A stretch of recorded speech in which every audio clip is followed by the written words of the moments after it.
அதிர்வு நிகழ்ச்சியோடு இணைந்திருக்கின்றீர்கள். அதிர்வு நிகழ்ச்சியில் நாங்கள் கொழும்பு மாவட்ட நாடாளுமன்ற உறுப்பினர் முஜிபுர் ரஹ்மான் அவர்களோடு பேசிக் கொண்டிருக்கின்றோம். வரவு செலவு திட்டம் சம்பந்தமான விடயங்கள் பேசப்பட்டு கொண்டிருக்கின்றது. அதுபோல் உட்கட்சி அரசியல், தேசிய அரசியல், அதுபோல் ஜனாதிபதி தேர்தல் பற்றி பேசிக் கொண்டிருந்த வேளையில் உண்மையில் ஒரு ஜனாதிபதி தேர்தல் அல்லது பொது தேர்தலுக்கு முன்னரான வரவு செலவு திட்டத்தில் மக்கள் பாரிய அறிவிப்புகளை எதிர்பார்ப்பார்கள். குறிப்பாக மக்களுக்குரிய சலுகைகள், மக்களுக்குரிய கொடுப்பனவுகள், சம்பளம் போன்ற விடயங்கள். ஆனால் இந்த பாப்புலர் அனௌன்ஸ்மெண்ட்ஸ் என்று அதனை அரசியலில் குறிப்பிடுவார்கள். அந்த மாதிரியான அறிவிப்புகள் இந்த பட்ஜெட்டில் பாரிய அளவில் காண கிடைக்கவில்லை. அதற்கான காரணம் ஐக்கிய தேசிய கட்சியினுடைய இந்த வரவு செலவு திட்டம் தேர்தலுக்குரிய வரவு செலவு திட்டமாக இருக்கும் என்று முன்னர் குற்றம் சாட்டப்பட்டது. எனினும் பார்க்கின்ற போது அவ்வாறான பாரிய தேர்தலுக்கான தயார்படுத்தல்களாக இந்த வரவு செலவு திட்டத்தை காண முடியவில்லை. இல்லை, உண்மையாக நாங்கள் இப்போ தேர்தல் இந்த வருடம்ல இருந்தாலும் தேர்தலை நோக்கி முன்வைத்த ஒரு வரவு செலவு திட்டம் ஒன்று அல்ல. அதுக்கு விட இந்த நாட்டில் மக்களை நோக்கி, மக்களுடைய எதிர்காலத்தை நோக்கி, இந்த நாட்டில் இருக்கக்கூடிய பொருளாதாரத்தை வளர்க்கக்கூடிய ஒரு வரவு செலவு திட்டமாக தான் இதை வைத்தது. அப்படி இல்லாமல் ஒரு ஒரு ஒரு இந்த இந்த நீங்கள் சொன்னது போல் இந்த தேர்தலுக்காக வேண்டி இந்த வரவு செலவு திட்டத்தை அரசாங்கம் தயாரிக்கவில்லை. அதுக்கு விட ஏனென்றால் இப்போ எங்களுக்கு தெரியும், நாங்கள் தேர்தலை நோக்கி தேர்தலை வெல்றதுக்காக வேண்டி பல பொப்பியூலர், நீங்கள் சொல்லக்கூடிய அந்த பொப்பியூலர் முடிவுகள் இந்த வரவு செலவு திட்டத்தில் எடுத்தில்லை. அதுக்கு விட உண்மையான நாட்டில் இருக்கக்கூடிய நிலைமையை முன்வைத்து செய்த ஒரு வரவு செலவு திட்டம் தான் இது. நீங்கள் இந்த வரவு செலவு திட்டத்தில் இந்த என்டர்பிரைஸ் ஸ்ரீலங்கா பற்றி குறிப்பிடுகின்ற போது எப்போதும் தொழில் முயற்சியாண்மைக்கான ஒரு ஊக்குவிப்பாக வழங்க வேண்டும், அல்லது ஒருவருக்கு மீன் பிடிப்பதற்கான தூண்டில் வழங்கப்பட வேண்டுமே தவிர மீன் வழங்கப்படக்கூடாது என்ற ஒரு கொள்கையோடு முன்வைப்பதாக குறிப்பிட்டிருந்தீர்கள். ஆனால் இந்த சமுர்த்தி பயனாளிகளுடைய எண்ணிக்கை அதிகரித்திருக்கின்றீர்கள். இது வாக்கை நோக்கிய ஒரு தேவையா அல்லது? இப்போ இப்போ நாங்கள் கூட அது பல விஷயங்களை அதிலே காய்த்தோம். ஏனென்றால் சமுர்த்தி புதுதாக ஒரு 5-6 லட்சத்துக்கு மக்களுக்கு வழங்குறதுக்கு அதில் என்னென்றால் இப்போ எங்களுக்கு தெரியும், இப்போ இந்த கடந்த அரசாங்கம் சமுர்த்தி வழங்கினதில் பல நிறைய விஷயங்கள் இருக்கிறது. சமுர்த்தி எடுக்கிறதுக்கு தகுதி இல்லாத நபர்கள் கூட சமுர்த்தியை எடுக்கிறார்கள். எனவே இப்போ அதே ஒராடியாக எங்களுக்கு கை வைக்கிறதுக்கு முடியாது என்றால் இப்போ இருக்கக்கூடிய சூழ்நிலையிலே. ஆனால் இந்த உண்மையாக சமுர்த்தி கிடைக்கக்கூடிய நிறைய மக்கள் இருக்கிறார்கள், அவர்களுக்கு சமுர்த்தி கிடைக்கிறது இல்லை. இனி அந்த மக்களை நோக்கித்தான் இந்த புதுசாக ஒரு 5 லட்சம் 6 லட்சம் மக்களுக்கு கொடுக்க வேண்டும் என்று அதே இந்த வரவு செலவு திட்டத்தில் உள்வாங்கியிருக்கு. அது ஒரு வகையில் மகிழ்ச்சியான விஷயமாக இருந்தாலும் இன்னொரு வகையில் பார்த்தால் வறுமைக்கு கொட்டுக்கு கீழ் வாழ்கின்ற மக்களுடைய எண்ணிக்கை அதிகம் என்பதைத்தான் இது சுட்டிக்காட்டுகிறது. நாட்டுடைய பொருளாதாரம் என்று பார்க்கின்ற பொழுது நாட்டில் இன்னமும் மக்கள் கஷ்டப்படுகிற நிலைமைக்கு தள்ளப்பட்டிருக்கிறார்கள் என்பதை அது வெளிக்காட்டுகிறது அல்லவா? இல்லை, அந்த நீங்கள் சொல்கிற ஒரு ஆர்குமெண்ட் ஒன்று இருக்குது அதில். இப்போ நாங்கள் இந்த சமுர்த்தி கூடுதலாக கொடுக்கறதுனால இந்த நாட்டில் பொருளாதாரம் அபிவிருத்தி வளர்ந்தது இல்லை, அது இன்னும் கூடுதலான அந்த லோ இன்கம் அப்படி இல்லாட்டி நாங்கள் சொல்கிறோம் அந்த குறைந்த வருமானம் எடுக்கக்கூடிய குடும்பங்கள் கூடியிருக்கிறது உண்டு. அதில் நான் சொல்கிற மற்ற பகுதி தான் என்னென்றால், இப்போ சமுர்த்தி நிறைய பேர் சமுர்த்தி எடுக்கிறார்கள், அவர்கள் சமுர்த்தி எடுக்கிறதுக்கு உண்மையாக தகுதி இல்லாதாக்கள். கடந்த அரசாங்கத்தில் அரசியல் ரீதியாக அவர்களுடைய ஆதரவாளர்களுக்கு சமுர்த்தி கொடுத்திருக்கிறார்கள். எனவே இப்போ அதை நாங்கள் இந்த நேரத்தில் அவர்களை தேடி அதை நாங்கள் பார்த்து வெட்டக்கூடிய நேரம் இல்லாதனால தான் நாங்கள் சொன்ன உண்மையாக சமுர்த்தி கிடைக்கக்கூடிய மக்கள் நிறைய பேர் இருக்கிறார்கள், அவருக்கு இன்னும் அது கிடைக்கிறது இல்லாத காரணம். நீங்கள் அதனால அவர்களுக்கு தான் நாங்கள் வழங்க வேண்டும் என்று தான் கூறியிருக்கிறோம். நீங்கள் கட்சி சார்ந்து கொடுப்பதில்லை? இல்லை, நான் அது சக்திக்கு சார்ந்து கொடுக்க முடியாது. ஏனென்றால் அதிலே பல இந்த விசாரணங்கள் பிராதேசிய லேக்கமில் நடந்து கொண்டிருக்கிறது. அவர்கள் அதை ஆலோசனை செய்துதான் அவர்களுக்கு சமுர்த்தி கொடுக்க வேணுமென்று அவர்கள் சொல்கிறது. இனி அதனால் நாங்கள் நினைக்கிறது எல்லாருக்கும் சமுர்த்தி வழங்க முடியாது. ஏன் கட்சிக்காரர்களுக்கு கொடுக்க முடியாது என்று கூறுகிறார்? அவர்கள் பாதிக்கப்பட்டிருப்பதாக நீங்கள்? இல்லை, கட்சிக்காரர்கள் இருந்தாலும் சமுர்த்தி எடுக்கிறதுக்கு அவர்கள் தகுதியாக இருக்க வேணும். கட்சிக்காரர்களுக்கு எங்களுக்கு ஆதரவு வழங்கினதுண்டு அவர்களுக்கு சமுர்த்தி எடுக்கிறதுக்கு தகுதி இல்லாட்டி சமுர்த்தி வழங்க முடியாது. 100% நீங்கள் உறுதியோடு கூறுகிறீர்கள். தகுதியான உண்மையாக 100% உறுதியாக நான் கூறுறேன். சமுர்த்தி எடுக்கிறதுக்கு அவர்கள் தகுதியாக இருக்க வேணும். அதுக்கு தேவையான இருக்கக்கூடிய அந்த கைட்டீரியாவில் அவர்கள் உள்வாங்க வேணும். அந்த கைட்டீரியாவில் உள்வாங்கினால் நிச்சயமாக அவர்களுக்கு சமுர்த்தி கிடைக்கும். அதில் கட்சி பேதம் ஒன்றும் இல்லை. அது எந்த கட்சிக்கு அவர்கள் சேர்ந்திருந்தாலும் அவர்கள் அந்த கைட்டீரியாவில் உள்வாங்கி இருந்தால் அவர்களுக்கு சமுர்த்தி எடுக்கிறதுக்கு உரிமை இருக்குது. அதுபோல் நீங்கள் கடந்த ஆட்சிக்கு வருகின்ற போது மழையில் நனைந்து கொண்டு செல்பவர்களுக்கு கார் கனவை வழங்கியிருந்தீர்கள். எதிர்கட்சிக்கு சொல்லுகின்ற முக்கியமான குற்றச்சாட்டுகளில் ஒன்று. இப்போது அந்த கார் கனவு கனவாகவே போகின்றது இந்த வரவு செலவு திட்டத்தில் என்று குற்றம் சாட்டுகின்றார்கள். ஏன் காருக்கு வரி அதிகம்? இல்லை, கார் நீங்கள் இப்போ எங்களுக்கு அதுவும் சிறிய காருக்கு. இப்போ என்ன விஷயம் என்றால், இப்போ இந்த நாட்டில் இப்போ நான் என்னுடைய தனிப்பட்ட கருத்து என்னென்றால், நான் நினைக்கிறேன் இந்த நாட்டில் இப்போது இருக்கக்கூடிய வாகனங்களை நாங்கள் பார்த்தா 80 லட்சத்துக்கு மேற்பட்ட வாகனங்கள் இந்த நாட்டில் இருக்கிறது. இந்த நாட்டில் இப்போ 1950 50,000 வெஹிக்கிள் தான் இதில் இருந்தது. இப்போது 80 லட்சத்துக்கு மேற்பட்ட வெஹிக்கிள் இருக்கிறது. இப்போ எங்களுக்கு தெரியும், நாங்கள் வீதியிலே இறங்கினால் பவல்லே ஒரு 11 மணியிலிருந்து 2-3 மணி வரை காட்டியும் இங்கே உங்களுடைய இந்த ITN தொலைக்காட்சி இடத்துல இருந்து நாங்கள் புரல்லைக்கு செல்வது குறைஞ்சது ஒரு 1.5 ஹவருக்கு மேற்பட்ட நேரம் போகும். இப்போ அதில் விளங்குறது என்னென்றால் அந்த அளவுக்கு இந்த நாட்டில் வாகனங்கள் கூடியிருக்கிறது. அதனால் அதுக்கு விட பொது வாகனம் சேவையை கூட்டுறது தான் அரசாங்கத்துடைய தேவை. அந்த அபிப்பிராய நோக்கி தான் இந்த வாகனத்தை குறைக்க வேண்டும். ஏனென்றால் நானும் இருக்கக்கூடிய என்னுடைய தனிப்பட்ட கருத்து என்னென்றால், நாங்கள் இந்த ஒரு நாட்டினுடைய அந்த அபிவிருத்தியை பார்க்குறதுண்டா அதில் ஒரு முக்கியமான விடயம்தான் மக்களுடைய பொது அபிவிருத்தி சேவை முன்னேற்றி இருக்க வேணும். இப்போ தனிப்பட்ட ரீதியாக எல்லாருக்கும் வாகனம் இருந்ததுக்கு வேலை இல்லை, பொது சேவையில் ஒரு முன்னேற்றம் இல்லாட்டி மக்கள் பொது சேவை முன்னேற்றம் இருந்தால்தான் இந்த நாட்டுடைய அபிவிருத்தியை நாங்கள் பார்க்கக்கூடிய ஒரு நிலைமை எங்களுக்கு காணப்படும். எனவே இப்போ இந்த வரவு செலவு திட்டத்தில் கூட அரசாங்கம் நான் சொன்னது அந்த லைட் ரயில்வே சிஸ்டம், அதே போல் புது இந்த சிடிபிக்கு தேவையான 1000க்கு மேற்பட்ட புது பஸ் அனுப்பிக்கிறதுக்கு கூடிய முடிவை எடுத்திருக்கிறார்கள். அதே போல் எக்ஸ்பிரஸ் ரயில்வே ட்ராக் போடுறதுக்கு முடிவுகளை எடுத்திருக்கிறார்கள்.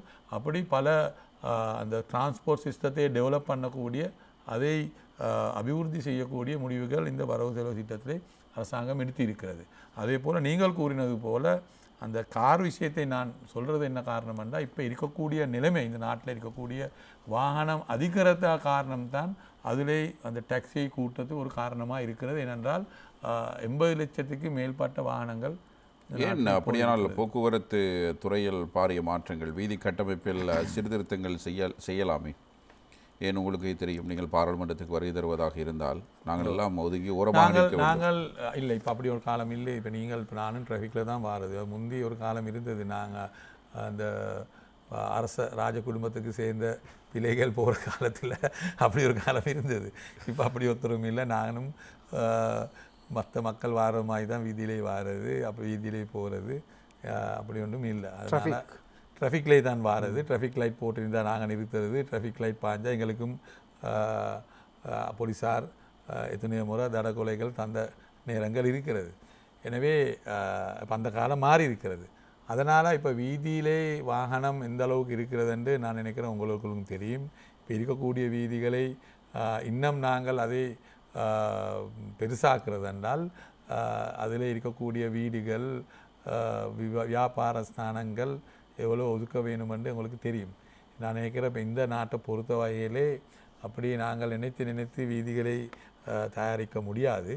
ஏனென்றால் இந்த நாட்டில் இருக்கக்கூடிய இந்த அமைப்பை பார்க்குற நேரத்தில் செய்யலுமான ஒரே முடிவு தான் நான் நினைக்கிறேன், எங்களோட பப்ளிக் டிரான்ஸ்போர்ட் சிஸ்டத்தை நாங்கள் டெவலப் பண்ண வேணும்.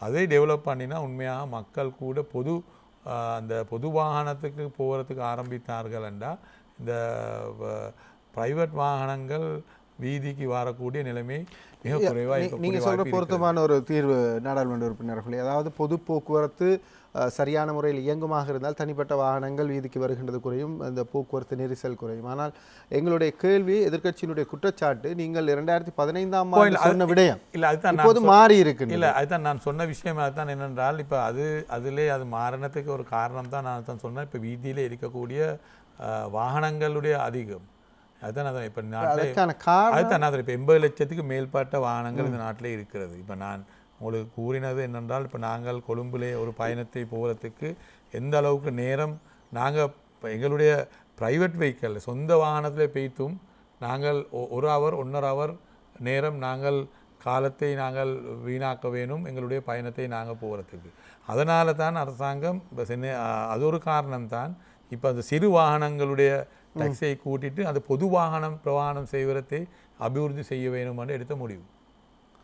அதேபோல் இந்த தலைநகர பகுதியில் இந்த முச்சக்கர வண்டிகளுடைய பாவனை, அதுபோல் முச்சக்கர வண்டிகளுடைய அதிகரிப்பு, இவற்றை கட்டுப்படுத்துவதற்கான திட்டம் மேலத்தைய நாடுகளில் அல்லது இந்த பொது போக்குவரத்தில் அல்லது இந்த வீதி நெரிசல் மிக்க நாடுகள் இவ்வாறான தீர்மானங்களை மேற்கொண்டு அவற்றை நடைமுறைப்படுத்தி இருக்கின்றன என்ற விடயங்களை பார்த்து நடைமுறைப்படுத்துவது, இவ்வாறான விடயங்கள் பொருத்தமாக இருக்குமா? அல்லது நீங்கள் குறிப்பிட்ட அந்த கனவு வாகனம் கனவாகவே போவதற்கான வரியை அதிகரிப்பது பொருத்தமாக? இல்லை, இப்போ நாங்கள் பார்த்தால் இப்போ இதில் எலக்ட்ரிக் வெஹிக்கிள் இருக்குத்தானே. இப்போ எலக்ட்ரிக் வாகனமுடைய டாக்ஸை 1,75,000 அரசாங்கம் குறைக்கி இருக்கிறார்கள்.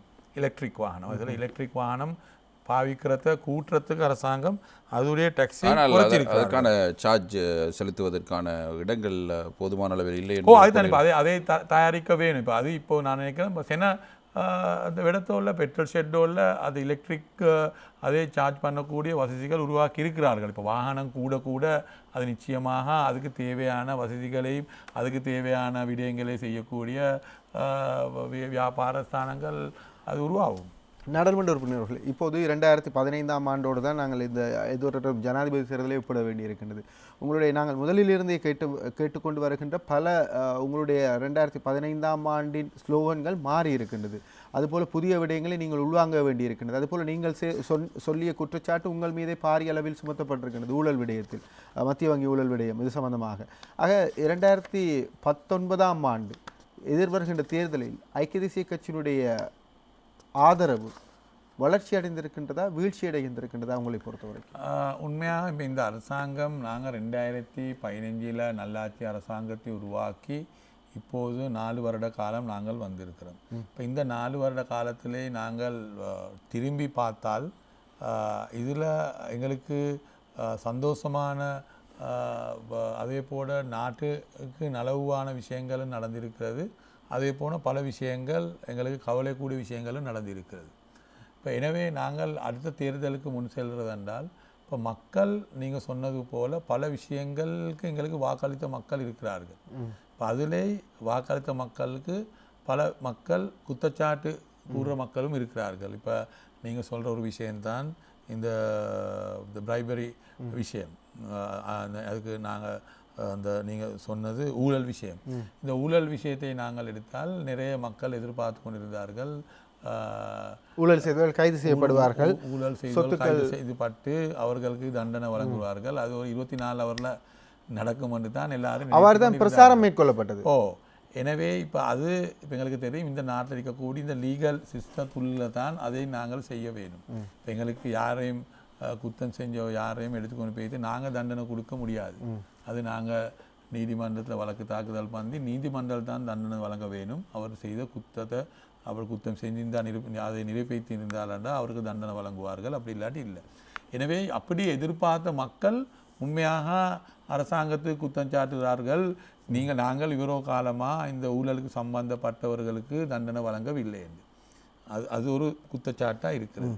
அதே போல் பல விதி மக்கள் எங்களுக்கு வாக்களித்த மக்கள் அவர்கள் எதிர்பார்த்த விஷயங்கள் நடக்க இல்லாத காரணத்தால் பல குற்றச்சாட்டுகள் இந்த அரசாங்கத்துக்கு இருக்கிறது.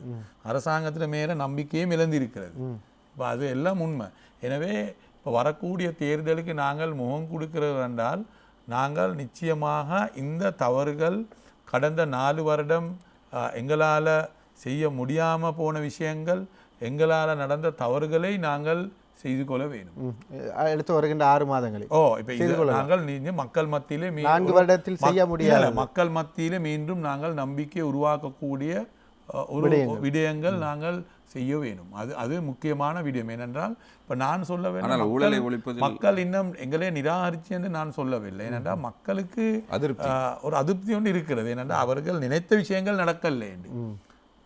இப்போ நான் சொல்லல 100க்கு 100 விஷயம் நடந்தில்லைன்னு சொல்ல முடியாது. ஒரு சிலது நடந்திருக்கிறது, ரைட். ஆனால் நடந்திருக்கிறது. அதே போல நடக்க இல்லாத விஷயங்களும் இருக்கிறது, ரைட். ஆனால் இப்போ நாங்கள் புது பயணம் ஒன்று இந்த நாட்டிலே ஆரம்பித்திருக்கிறோம், ரைட். இப்போ அந்த பயணத்தை நாங்கள் முன் செல்றதா? அப்படி இல்லாவிட்டால் மீண்டும் அந்த குடும்ப ஆட்சிக்கு, இனவாத ஆட்சிக்கு, சர்வாதிகாரி ஆட்சிக்கு நாங்கள் விடம் கொடுத்துட்டு நாங்கள் ஓரமாகிறதா? எதிர்காலத்தில் மக்கள் எடுக்கணும் முடிவாக. நாடாளுமன்ற உறுப்பினர்களே, 2 விடயங்கள். ஒன்று, நீங்கள் கூறிய பிரசாரம் படுத்திய பல விடயங்களில் மக்கள் அதிருப்தி கண்டிருக்கின்றார்கள் என்பதை நீங்களே ஏற்றுக்கொள்கிறீர்கள். இந்த வரவு செலவு திட்டம் பாப்புலர் அனௌன்ஸ்மெண்ட்ஸ் மக்களுக்கான அவ்வாறான விடயங்களும் இல்லை. ஆக நீங்கள் எவ்வாறு எதிர்பார்ப்பீர்கள் அடுத்த தேர்தலில் மக்கள்? அடுத்த தேர்தலில் மக்களுக்கு தெளிவாக முடிவெடுக்க வேணும். இந்த நாட்டுக்கு மீண்டும் குடும்ப ஆட்சி தேவையா? மீண்டும் இனவாதத்தை உருவாக்கக்கூடிய நபர்களை ஆட்சிக்கு கொள்ளமாறதா? இப்போது மீண்டும் இந்த நாட்டிலே ஜனநாயகத்தை இல்லாமாக்கி அந்த வெள்ள வேன் கலாச்சாரத்தை இந்த நாட்டில் கொணவாறதா? அப்படி இல்லாவிட்டால் இந்த நல்லாட்சி அரசாங்கத்தை உருவாக்கி கொண்டு நாங்கள் இந்த நாடே ஒரு புது பயணத்துக்கு ஆரம்பித்திருக்கிறோம்.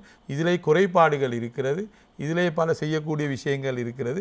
அதை திரித்து கொண்டு நாங்கள் முன்னுக்கு போகிறதா இல்லையான்னு தான் முடிவெடுக்க இருக்கிறது. நாங்கள் இந்த புதிய நல்லாட்சி அரசாங்கத்தினுடைய அரசு சார்பான உறுப்பினர்களிடம் பேசுகின்ற போது அவர்கள் குறிப்பிடுகின்ற முக்கியமான விடயம், முன்னர் இப்படி இருந்தது, இப்போது அப்படி இல்லை. முன்னர் இந்த விடயம் இருந்தது, இப்போது இல்லை.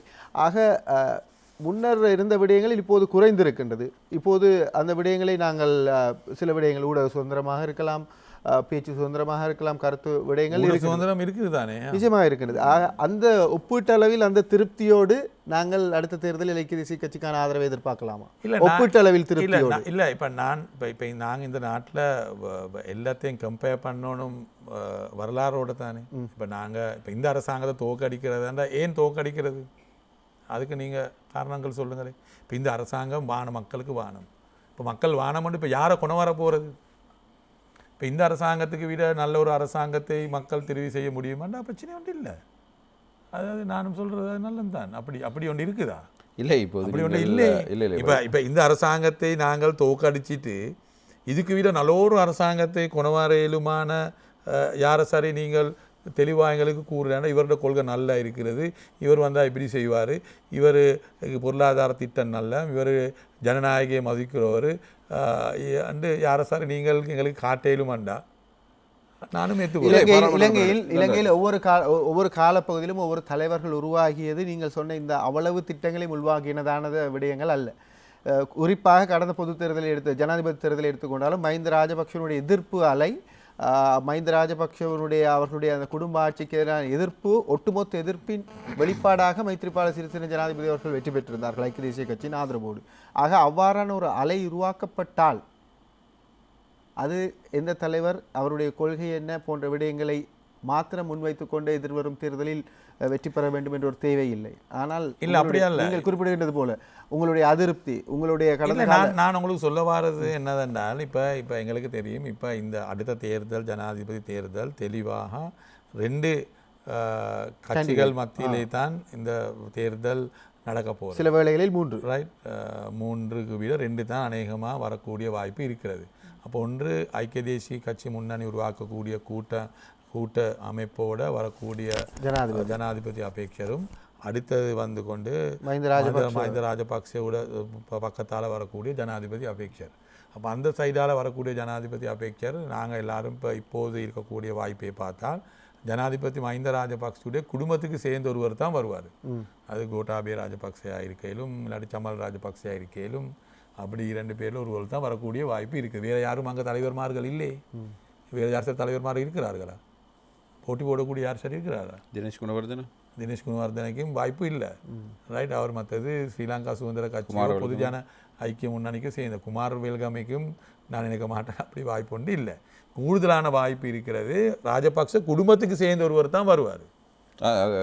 அதுதான் இருக்கு. அப்போ ராஜபக்ச குடும்பத்துக்கு சேர்ந்த ஒருவரும் எங்களுடைய வரக்கூடிய ஒரு அபேட்சரோட தான் இந்த போட்டி இருக்கக்கூடிய வாய்ப்பு இருக்கிறது.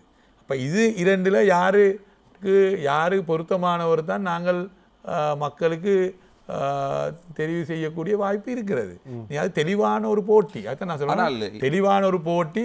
மீண்டும் நாங்கள் குடும்ப ஆட்சிக்கு போகிறதா, மீண்டும் நாங்கள் சர்வ அதிகாரியான ஆட்சிக்கு போகிறதா, அப்படி இல்லாமல் போயினா இப்போ இருக்கக்கூடிய சுதந்திரத்தோட இப்போ நாங்கள் வெண்டெடுத்த 2015க்கு பிறகு நாங்கள் வெண்டெடுத்த பல உரிமைகள் இருக்கிறது. அந்த உரிமைகளை நாங்கள் பாதுகாத்து கொண்டு எங்களுடைய குறைபாடுகள் இருந்தால் அதை நாங்கள் திருத்து கொண்டு இந்த நாட்டில் எல்லா இனங்களும் ஒத்துமையாக வாழ வேணும் என்று அந்த சூழ்நிலையை உருவாக்கி கொண்டு போகிற இந்த பயணத்தோடு நாங்கள் போகிறதா, அப்படி இல்லாட்டி மீண்டும் ராஜபக்ச குடும்பத்தை ஒத்தரை கொண்டு வந்து அவரே ஜனாதிபதி ஆக்கி 2015க்கு முந்திருந்த நிலைமை இந்த நாட்டை நாங்கள் மீண்டும் கொண்டு போகிறதாண்டு பாராளுமன்ற உறுப்பினர்களே, நாங்கள் நிகழ்ச்சியை நிறைவு செய்து கொள்ளலாம். என்னுடைய 2 சிறிய கேள்விகள். ராஜபக்ஷ குடும்பத்திலிருந்து ஒருவர் வருவதை பற்றி மக்களுக்கு ஏதேனும் பிரச்சனை இருக்கிறதா? அது மக்களுக்கு தான் மக்கள் தான் முடிவு எடுக்க வேணும். மக்களுக்கு பிரச்சனை ஒன்று இல்லாட்டி எங்களுக்கு இல்லை, அரசியல்வாதிகளுக்கு பிரச்சனை, ஐக்கிய தேசிய கட்சிக்காரர்கள் இல்லை. நான் சொல்ல வர்றது என்னன்னா, இப்போ ராஜபக்ச குடும்பத்தை தவிர அவருக்கு வேற யாரும் அவர்களுக்கு தலைவர் மாதிரி இல்லை, இல்லாத சந்தர்ப்பம் தலைவர் மாதிரி இல்லை. இப்போ நான் அதான் சொல்றது, இப்போ அங்கே அது ஒரு கட்சியும் அல்ல, அது ஒரு குடும்ப கட்சி. அந்த குடும்பத்தை விட்டா அங்கே தலைவர்மார்களும் யாரும் இல்லை. இப்போ எங்கட கட்சி எடுங்களே, இப்போ எங்கட கட்சியில் இப்போ நீங்கள் சொன்னது, நீங்கள் தான் பேரெல்லாம் சொன்னீங்க, நானும் சொல்லலை. நீங்கள் சொன்னீங்க கரு ஜாயசூரியன், நீங்கள் சஜித் பிரேமதாஸ் சொன்னீங்க, ரணில் விக்ரமசிங்கன்னு சொன்னீங்க, நவீன் திசாநாயக்கன்னு சொன்னீங்க, அகில வீராஜன்னு சொன்னீங்க. நான் சொல்லேன்னு இல்லை. அப்போ எங்கட கட்சியில் பல பல நபர்கள் இருக்கிறார்கள். அவங்களோட கட்சியில் இருக்கிறார்.